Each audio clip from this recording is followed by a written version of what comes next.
இன்பங்கள் தரும் திருநாங்கூர் கருட சேவை. திருநாங்கூர் கருட சேவை உற்சவம் 30/1/2025. உற்சவங்கள். ஒவ்வொரு ஆலயங்களிலும் நடைபெறும் உற்சவங்கள் பல்வேறு வடிவங்களில் இருக்கும். ஆகம விதிகளால் நடைபெறும் உற்சவங்களும் உண்டு. பக்தர்களின் அன்பின் மிகுதியால் நடைபெறும் உற்சவங்களும் உண்டு. பொதுவாகவே பெருமாள் கோயில்களில் ஒவ்வொரு நாளும் திருவிழாதான், புறப்பாடுதான். இது தவிர ஒவ்வொரு பருவங்களிலும் உற்சவங்கள் உண்டு. அமாவாசை புறப்பாடு, பௌர்ணமி புறப்பாடு என்று விதவிதமான உற்சவங்கள் உண்டு. இது தவிர ஆண்டுதோறும் நடைபெறும் பவித்ரோற்சவம், அத்தியன உற்சவம் போன்ற சிறப்பு உற்சவங்களும் உண்டு. இது தவிர பிரம்மோற்சவம் என்று சொல்லக்கூடிய அதிக நாட்கள் நடைபெறும் உற்சவங்களும் உண்டு. பிரகார வலம் முதல் திருவீதி வலம் வரை ஆலய உற்சவங்களில் உற்சவ மூர்த்திகள் வலம் வருவது உண்டு. இந்த வலம் வருவதிலும் பிரகார வலம், மாடவீதி வலம், தேர்வீதி வலம், சில நேரங்களில் ஊரை விட்டு வெளியூர்களுக்கு புறப்பாடு என நடைபெறும். குறிப்பாக மாசிமக தீர்த்தவாரி முதலிய நேரங்களில் சன்னதியை விட்டு பல கிலோமீட்டர்கள் பல ஊர்களின் வழியே பெருமாள் எழுந்தருள்வதும் உண்டு. செல்லும் போதும் வரும்போதும் பல ஊர்களில் மண்டகப்படியை ஏற்றுக்கொள்வதும் உண்டு. இந்த வீதி வலங்களில் பல வாகனங்களில் உற்சவ மூர்த்திகள் எழுந்தருள்வார்கள். வைணவ சமயத்தில் பெருமாள் பிரம்மோற்சவ காலங்களிலும் சில குறிப்பிட்ட உற்சவ காலங்களிலும் வெவ்வேறு வாகனங்களில் எழுந்தருளி காட்சி தருவார். வாகன சேவை தத்துவம். சேஷ வாகனம், கஜ வாகனம், அஸ்வ வாகனம், கற்பக விருட்ச வாகனம், அனுமன் வாகனம், சூரிய பிரபை, சந்திர பிரபை என வாகனங்கள் ஒவ்வொன்றுக்கும் ஒவ்வொரு தத்துவமும் கதையும் மரபும் உண்டு. மூலமூர்த்தி தரிசனம் போலவே திருவீதி வலம் வரும் எம்பெருமான்களை தரிசிப்பது சிறப்பு. பெருமாள் எத்தனையோ வாகனங்களில் வீதி உலா வந்தாலும் கருட வாகனத்தின் மீது வலம் வந்து காட்சி தருவது என்பது மிக சிறப்பானதாக கருதப்படுகிறது. கருட வாகனத்தில் பெருமாள் எழுந்தருள்வதை கருட சேவை என்பார்கள். எந்த திவ்ய தேசத்திலும் கருட சேவை என்றால் அன்றைக்கு ஆயிரக்கணக்கில் மக்கள் கூடுவார்கள். கருட சேவை பார்த்தால் பெரும் புண்ணியம் என்று கருதுவார்கள். வாகனத்தில் கருடனை பார்ப்பதே புண்ணியம் என்னும் போது கருடன் மீது பெருமாளை தரிசிப்பது பெரும் புண்ணியம் அல்லவா? சிறப்பான கருட சேவைகள்.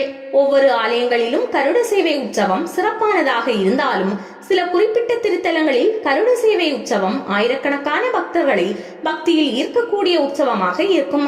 கருட சேவை உற்சவங்களில் காஞ்சி வரதர் கருட சேவையும், புரட்டாசி திருமலை பிரம்மோற்சவத்தில் நடக்கும் கருட சேவையும், ஆழ்வார் திருநகரியில் நடைபெறும் நவ திருப்பதி கருட சேவையும், ஸ்ரீவில்லிபுத்தூர் கருட சேவையும் சிறப்பானது. இந்த வரிசையில் கடந்த 130 ஆண்டுகளுக்கு மேலாக நடைபெறும் கருட சேவை உற்சவம் தான் திருநாங்கூர் திருப்பதி 11 எம்பெருமான்கள் கருட சேவை உற்சவம். அன்றைக்கு லட்சக்கணக்கான மக்கள் கருட சேவையை காண்பதற்காக திருநாங்கூரில் கூடுவார்கள். இந்த கருட சேவையின் பின்னணியில் பல சுவையான செய்திகளை நாம் இத்தொகுப்பில் காணலாம். நவ திருப்பதியும் திருநாங்கூர் திருப்பதியும். வைணவ திருத்தலங்கள் என்றால் 108 திருத்தலங்களையே ராமானுஜ வைணவ மரபில் பிரதானமாக சொல்வது வழக்கம். இந்த திருத்தலத்தை 12 ஆழ்வார்களில் யாராவது ஒருவராவது, குறைந்தபட்சம் ஒருவரையாவது பாடியிருந்தால் அந்த ஈரத்தமிழ் சொற்களை பெற்ற திருத்தலமே வைணவத்தில் திவ்ய தேசமாக கருதப்படுகிறது. தமிழால் பாடப்படாத தலங்கள் எத்தனை பிரசித்தி பெற்று இருந்தாலும் புராண இதிகாச தலங்களாக கருதப்படுமே தவிர திவ்ய தேச கணக்கில் சேராது. இந்த 108 திவ்ய தலங்களிலும் சில அழகான செய்திகளை பார்க்கலாம். சில திவ்ய தேசங்கள் 2 இடத்தில் இருக்கும், ஆனால் ஒரே திவ்ய தேசமாக கருதப்படும். உதாரணமாக திருவாலி, திருநகரி இவை இரண்டும் தனித்தனியான கோயில்கள். 4 அல்லது 5 கிலோமீட்டர் தூர வித்தியாசத்தில் இருக்கின்றன. ஆனால் இவை இரண்டும் சேர்ந்து ஒரே திருப்பதியாகவே கருதப்படுகிறது. அதை போலவே ஆழ்வார் திருநகரி அருகே திரு தொலைவில்லி மங்கலம் என்ற திருப்பதி 2 கோயில்கள் ஒரே திருப்பதியாக கருதப்படும்.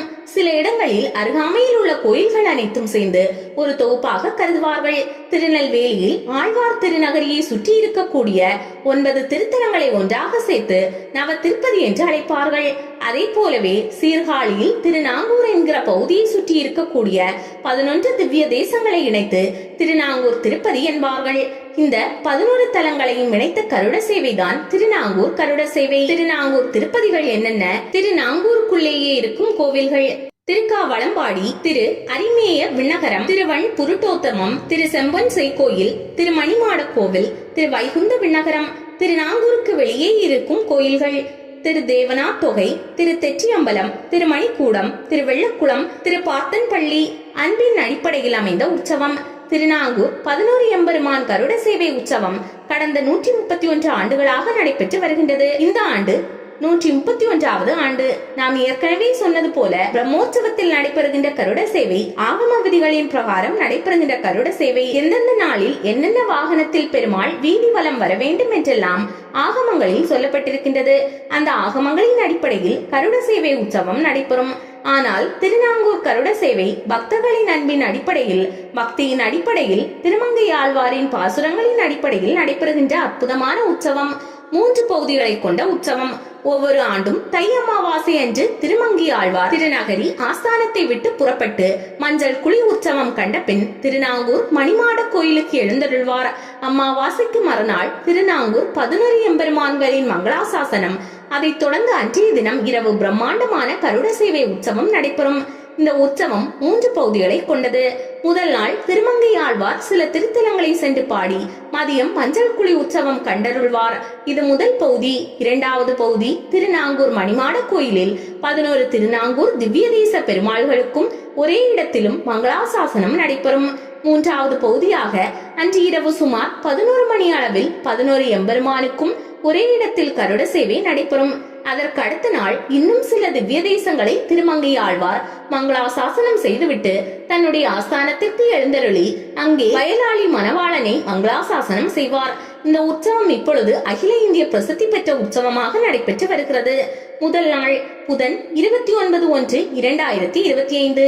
இந்த ஆண்டு இந்த உற்சவம் 29/1/2025 புதன் தொடங்கி 31/1/2025 வெள்ளி பூர்த்தி அடைகிறது. 29ஆம் தேதி புதன் அதிகாலை 1 மணி அளவில் உத்திராட நட்சத்திரம் கூடிய சுபவேளையில் திருமங்கை ஆழ்வார் தம்முடைய ஆஸ்தானத்தை விட்டு புறப்படுவார். தன்னுடைய அவதார தலமாகிய திருக்குறையலூர் தான் தினமும் 1000 அடியவர்கள் ஆராதனம் நடத்திய திருமங்கை மடம், திருக்காவளம்பாடி, திருமணிக்கூடம், திருப்பாத்தான்பள்ளி என்னும் இந்த 5 திவ்ய தேசம் சென்று எம்பெருமானுக்கு மங்களாசாசனம் செய்து பகல் 12 மணி அளவில் மஞ்சள் குழி மண்டபம் என்னும் மண்டபத்திற்கு வருவார். இது காவிரியின் கிளையாறான மண்ணி ஆற்றங்கரையில் அமைந்துள்ளது. அங்கு இருந்தபடியே திருமங்கை ஆழ்வார் திருநரையூர் நம்பியையும் ஸ்ரீரங்கம் அழகிய மணவாளனையும் மங்களாசாசனம் செய்வார். திருமங்கை ஆழ்வாருக்கு சிறப்பு திருமஞ்சனம் நடைபெறும்.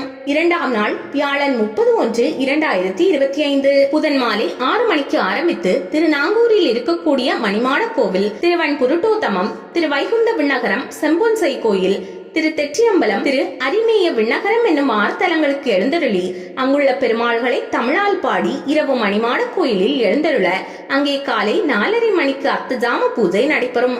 30/1/2025 வியாழன் காலை திருப்பாவை சாற்று முறை முடிந்து பகல் 12 மணிக்கு 11 திவ்ய தேசத்து எம்பெருமான்களும் மணிமாட கோயிலில் முன்பக்கத்தில் ஆழ்வார்களின் அருந்தமிழ் கேட்க காத்திருப்பார்கள்.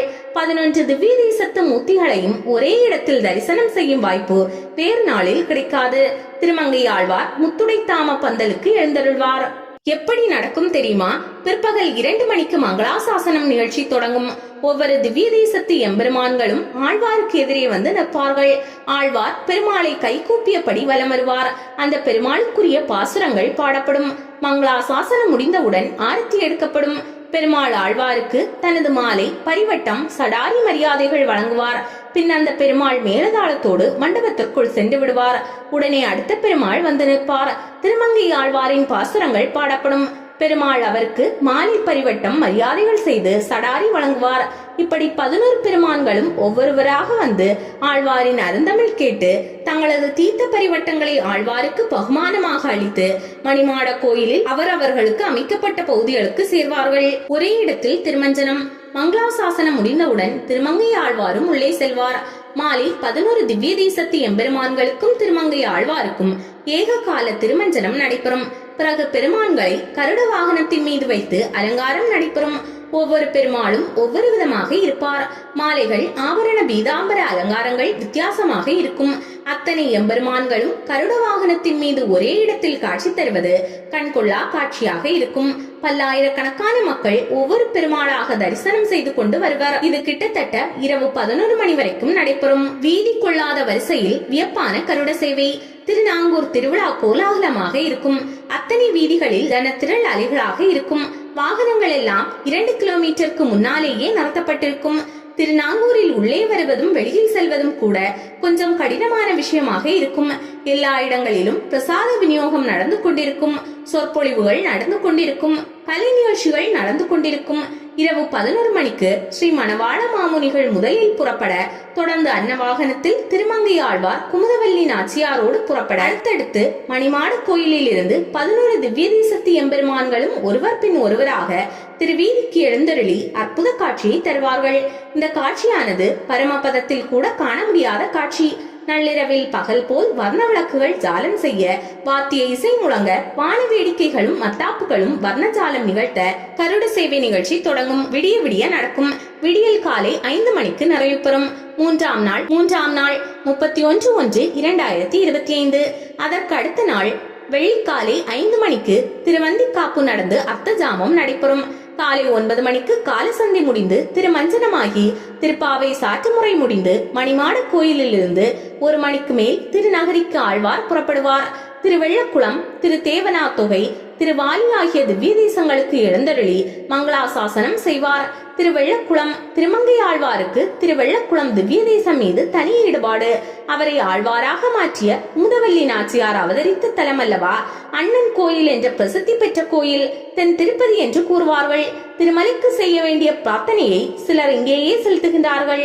திருப்பதி பெருமாளை போலவே ஸ்ரீனிவாசன் என்கிற பெயரோடு மூலவரும், அலமேல் மங்கை நாச்சியார் என்ற பெயரோடு தாயாரும் காட்சி தருகிறார்கள். அண்ணன் பெருமாள் என்றும் ஒரு பெயர் உண்டு. நின்ற கோலத்தில் காட்சி தருகிறார். 2 திருநகரிகள். இதில் முக்கியமாக கவனிக்க வேண்டியது ஆழ்வார்கள் அவதாரம். ஆழ்வார்கள் 12. இந்த ஆழ்வார்களை ஆதி அந்தமாக சொல்கின்ற பொழுது நம்மாழ்வாரை ஆதியாகவும் கடைசியாக அவதரித்த திருமங்கை ஆழ்வாரை அந்தமாகவும் வைத்து சொல்லும் மரபு உண்டு. இந்த 2 ஆழ்வார்களையும் சொல்லிவிட்டால் இடையில் உள்ள மற்ற ஆழ்வார்களை சொல்லியது போல ஆகிவிடும். இதில் வியப்பு என்னவென்று சொன்னால், ஆதி ஆழ்வார் என்று சொல்லப்படுகின்ற நம்மாழ்வார் அவதரித்ததும் திருநகரி, கடைசி ஆழ்வார் என்று சொல்லப்படுகின்ற திருமங்கை ஆழ்வார் அவதாரம் செய்து இன்றைக்கும் காட்சி தருவதும் திருநகரி. நம்மாழ்வார் அவதார திருநகரி ஆழ்வார் திருநகரி என்று அழைக்கப்படுகிறது. திருமங்கை ஆழ்வார் திருநகரி திருவாலி திருநகரி என்று அழைக்கப்படுகின்றது. ஆழ்வார் நவத்திருப்பதியில் இதே அமைப்பிலான உற்சவம் நவத்திருப்பதி கருட சேவை உற்சவம் என்று நடைபெறுகின்றது. அது வைகாசி மாதத்தில் நடைபெறும்.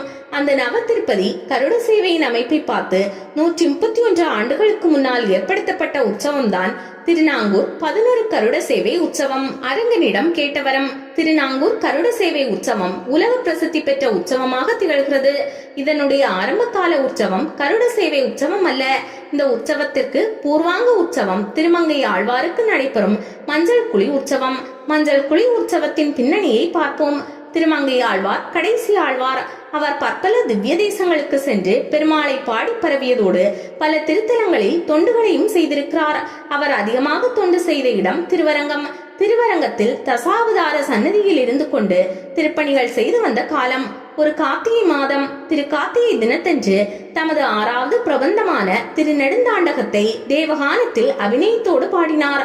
அவர் பாடிய அற்புதமான இசையில் மயங்கிய அரங்கன் என்ன வர வேண்டும் என்று கேட்க, திருமங்கை ஆழ்வார் நம்மாழ்வாரின் திருவாய்மொழி உற்சவத்தை மார்கழி மாதம் வளர்பிறை ஏகாதசியிலிருந்து நடத்த வேண்டும், அதை பெருமாள் திருசெவி ஆற்ற வேண்டும் என்று கேட்க, அப்படியே இன்று வரமளித்தார் பெருமாள்.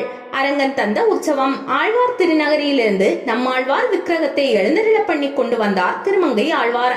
இந்த உற்சவம் முடிந்து திரும்ப நம்மாழ்வாரை திருநெல்வேலிக்கு அருகில் ஆழ்வார் திருநகரிக்கு கொண்டு போய் ஆஸ்தானத்தில் சேர்த்து வந்தார்கள். இப்படி ஒரு அற்புதமான உற்சவத்தை நடத்திய திருமங்கை ஆழ்வாருக்கு என்ன பரிசு கொடுப்பது என்று திருவரங்க பெருமாள் யோசித்தார். திருவரங்கநாதனுக்கு பல்வேறு உற்சவங்கள் உண்டு. அதில் ஒரு உற்சவம் தை மாதத்தில் காவிரியில் நடக்கக்கூடிய மஞ்சள் குழி உற்சவம். பெருமாளுக்கு மஞ்சள் குளியல் என்று சொல்லப்படும் மஞ்சள் நீரால் அபிஷேகத்தை செய்வார்கள். ஒரு நாள் பெருமாளுக்கு திருமங்கை ஆழ்வார் மீது அன்பு அதிகமாகி அர்ச்சகர்களின் மூலமாக ஆவேசித்து தனக்கு தரப்படும் உற்சவம் திருமங்கை ஆழ்வாருக்கும் தரப்பட வேண்டும் என்று நியமிக்க, பெருமாள் எதிரிலேயே பெருமாளுக்கு எப்படி மஞ்சள் குழி திருமஞ்சனம் நடக்குமோ அப்படியே திருமங்கை ஆழ்வாருக்கும் நடக்கும்படியாக அரங்கனே நியமித்தார். பக்தியால் வந்த உற்சவம். ஆழ்வார் காலம் தொட்டு நடைபெற்று வந்த உற்சவத்திற்கு அங்கமாக சித்திரகூடம் வெஞ்சிமூர் ஸ்ரீனிவாசாச்சார் சுவாமி ஆழ்வார் திருநகரியில் பராங்குசருக்கு நடைபெறும் நவத்திருப்பதி கருட சேவை போன்று பரகாலருக்கும் செய்ய விரும்பினார். அங்கு நடைபெறுவது போல பகலில் மங்களாசாசனமும் இரவில் கருட சேவை போன்று திருநாங்கூரிலும் 11 கருட சேவை உற்சவம் செய்ய தீர்மானித்தார்.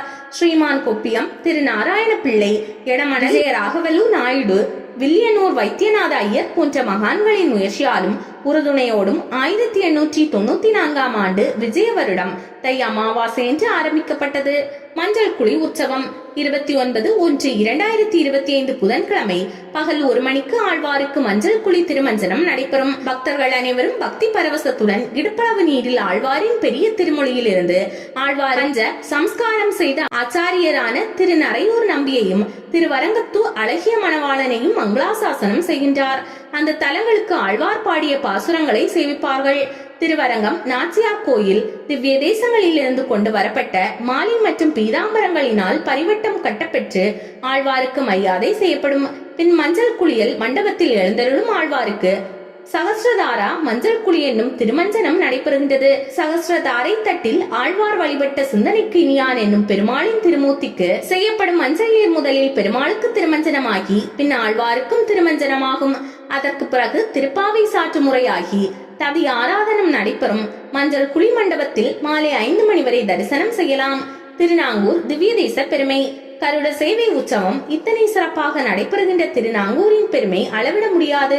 ஒரே திவ்ய தேசம் போல அருகருகே இருக்கக்கூடிய 11 திவ்ய தேசங்களின் தொகுப்புதான் திருநாங்கூர் திவ்ய தேசங்கள். 20ஆம் சோழம் என்கிற சோழ நாட்டு திவ்ய தேசங்கள் 40இல் முதன்மையானவை. திருவரங்கத்தை போன்று உபய காவேரி மத்திய தேசமாக அமைந்துள்ளவை. தெற்கே காவேரி, வடக்கே மண்ணியாறு. நாங்கை 4000 என்றபடி 4000 குடிகள் வாழ்ந்ததால் அவரவர்களுக்கு ஏற்றபடி 11 இடங்களில் எம்பெருமான் கோயில் கொண்டான். மேலும் இந்த திவ்ய தேசங்கள் புராண பழமையும் பெருமையும் கொண்டவை.